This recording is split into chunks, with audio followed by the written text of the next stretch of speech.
the wealthiest people seem to pay so little in taxes.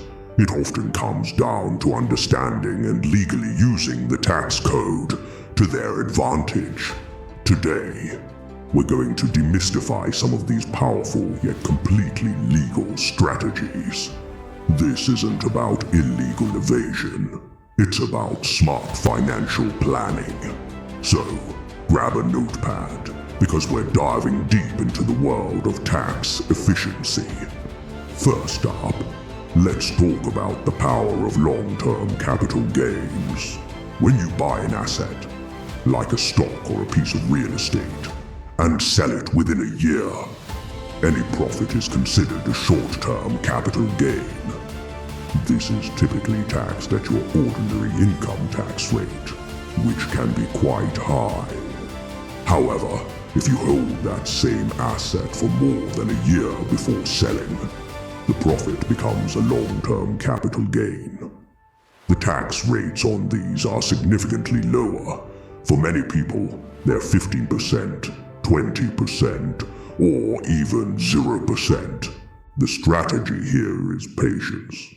Wealthy investors often prioritize holding quality assets for the long term, not just for growth potential, but specifically to benefit from these lower tax rates when they eventually sell. It's a fundamental shift from quick flips to long-term value creation. Next, let's explore the world of retirement accounts. These are one of the most accessible and powerful tax shelters available to almost everyone. Accounts like a 401k or a traditional IRA allow you to contribute pre-tax money. This means the amount you contribute is deducted from your taxable income for the year, lowering your immediate tax bill. Your money then grows tax-deferred, meaning you don't pay any taxes on the interest, dividends, or gains year after year. You only pay taxes when you withdraw the money in retirement, presumably when you're in a lower tax bracket. Then there's the Roth IRA, or Roth 401k. These work in reverse. You contribute after-tax money, so you don't get an immediate tax deduction. But the magic happens later. All your growth and all your qualified withdrawals in retirement are 100% tax-free. Imagine building a nest egg for decades, and then being able to access all of it without giving a single cent to the taxman. High-income earners sometimes use a backdoor Roth IRA conversion to get money into these accounts even if their income is too high to contribute directly. Maximizing these retirement accounts is a cornerstone of tax-efficient wealth building. Now, let's get into a strategy often associated with the ultra-wealthy: harvesting tax losses.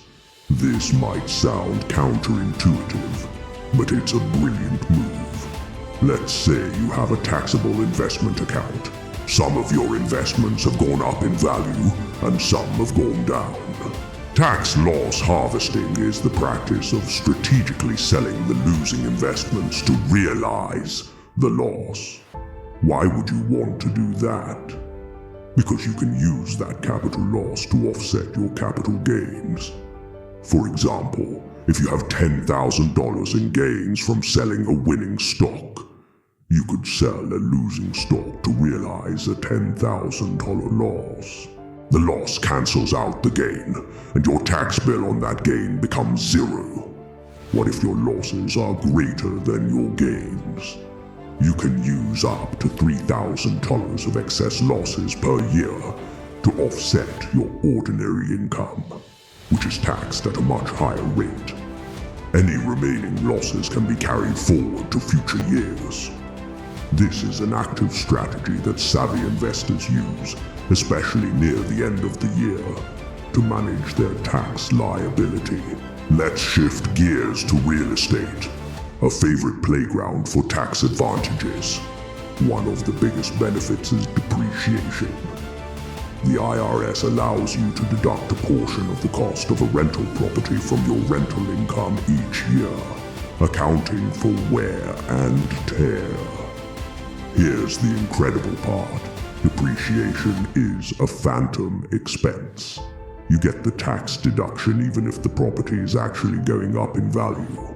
This can significantly reduce your taxable rental income, sometimes even creating a paper loss that can offset other income. But it gets even better with something called a 1031 exchange.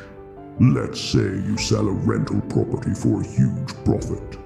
Normally, you'd owe capital gains tax.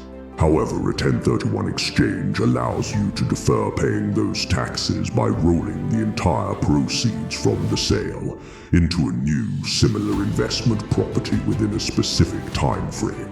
You can theoretically do this over and over, trading up to larger and more valuable properties throughout your life, all while deferring the tax bill indefinitely.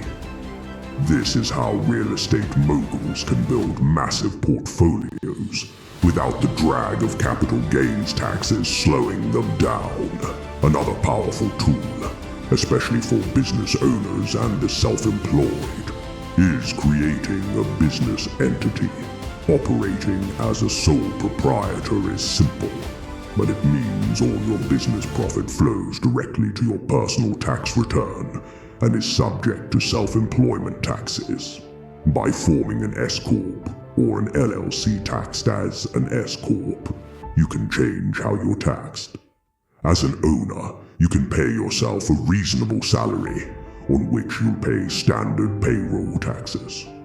Any additional profit from the business can be taken as a distribution. The key difference: these distributions are not subject to self-employment taxes. This single move can save you thousands of dollars each year. Furthermore, owning a business opens up a whole new world of tax deductions.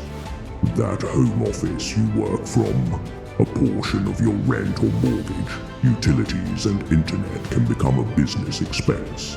The car you use for client meetings, you can deduct the mileage. Business-related travel, meals, software, education. The list is extensive. The core principle is that any ordinary and necessary expense incurred to run your business can be deducted, lowering your overall taxable profit.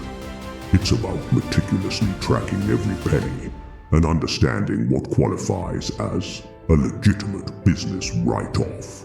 Finally, let's touch on charitable giving. This isn't just about generosity. It can be a strategic financial move. When you donate cash to a qualified charity, you can deduct the amount from your income, provided you itemize your deductions.